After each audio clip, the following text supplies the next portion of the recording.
We've seen it before. From Malcolm X to Fred Hampton, from COINTELPRO to classified stings. When power is threatened, the playbook is always the same. Neutralize the threat, create a villain, control the narrative, and silence the people who know too much. So again, I ask, what do Tyler Robinson's parents know that they can't say? Could it be they saw something that night? Could it be the weapon wasn't Tyler's after all, and someone planted it, knowing how easily he'd be broken by guilt, fear, or betrayal? The gun was registered to a family member. The towel it was wrapped in came from the Robinson home, but that doesn't prove Tyler carried it. It proves someone knew how to make it look like he did. Let's return to the roommate, a 20-year-old formerly male, now transitioning, who shared a home with Tyler. They turned over Discord messages, allegedly found the note, gave police access to Tyler's devices. But what isn't being talked about is motive. This roommate had recently argued with Tyler. There were reports of conflict, not political but personal. Power dynamics in shared housing are complicated. Tensions, control, fear. Could this witness be more involved than we've been told? There's one more thing. Court records show the roommate accepted police protection immediately after the arrest. Relocated. New identity. That's usually reserved for people who are either in danger or hiding something.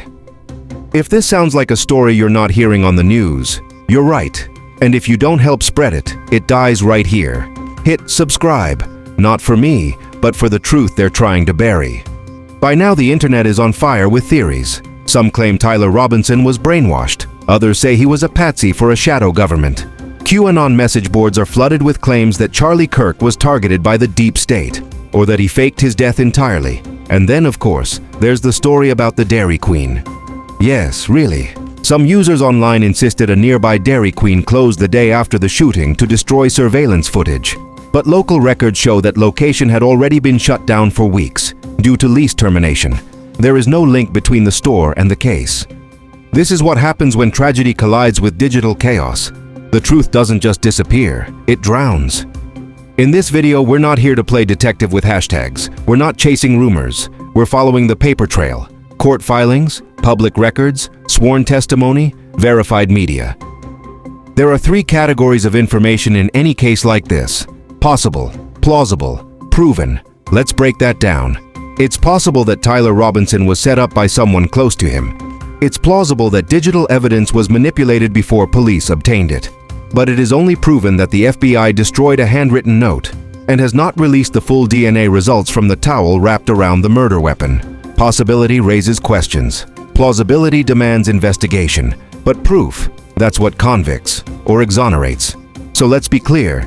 The framing hypothesis, that Tyler Robinson may not have pulled the trigger, is not a conspiracy theory.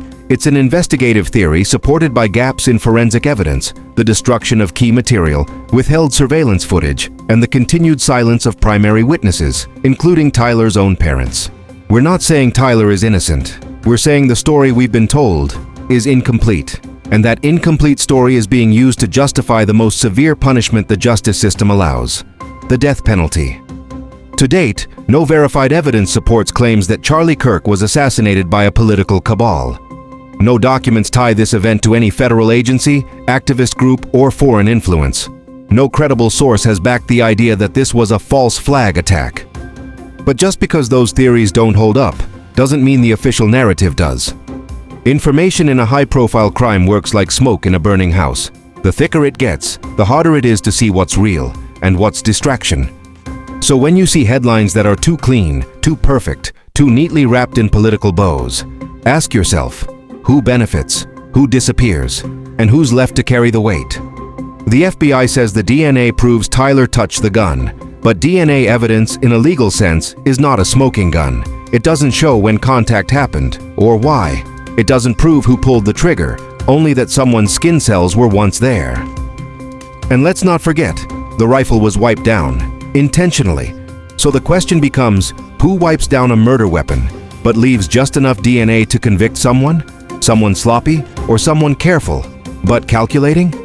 Gunshot residue tests were inconclusive. There were no eyewitnesses who clearly saw the shooter's face. Even the surveillance footage, low quality, distant, shows a figure running. But not one frame clearly identifies that figure as Tyler Robinson. And yet, Within 36 hours, he was behind bars, and within 72, the media had moved on. There's a reason this story was rushed. Charlie Kirk wasn't just a conservative figure. He was a symbol, a lightning rod. His death ignited partisan outrage and political capital. Leaders wanted a name, fast. Prosecutors wanted a win, clean. The public wanted someone to blame. And that's how a confused, isolated 22-year-old became the perfect suspect. You're watching a story they don't want told. If you believe in due process, if you believe facts matter more than fear, then comment below. Tell me what questions you have and what evidence you still need to see, because silence is complicity. And right now, the silence is deafening. In our next episode, we'll look at the legal battle unfolding behind the scenes and the disturbing pattern of what's being kept from the public. The judge, the jury, the lawyers, and the one piece of evidence that may have already been tampered with. Was Tyler Robinson a killer or a patsy? And if he didn't pull the trigger, then who did? And who gave the order? Tyler Robinson sits in a Utah detention facility awaiting trial for one of the most politically charged assassinations in recent memory. But inside that courtroom, something isn't right. We're told this is an open and shut case. We're told there's digital evidence, a weapon, motive. But what we're not being told is what's being withheld from the defense. Tyler has been formally charged with first-degree aggravated murder, a capital offense in the state of Utah. The state is pursuing the death penalty.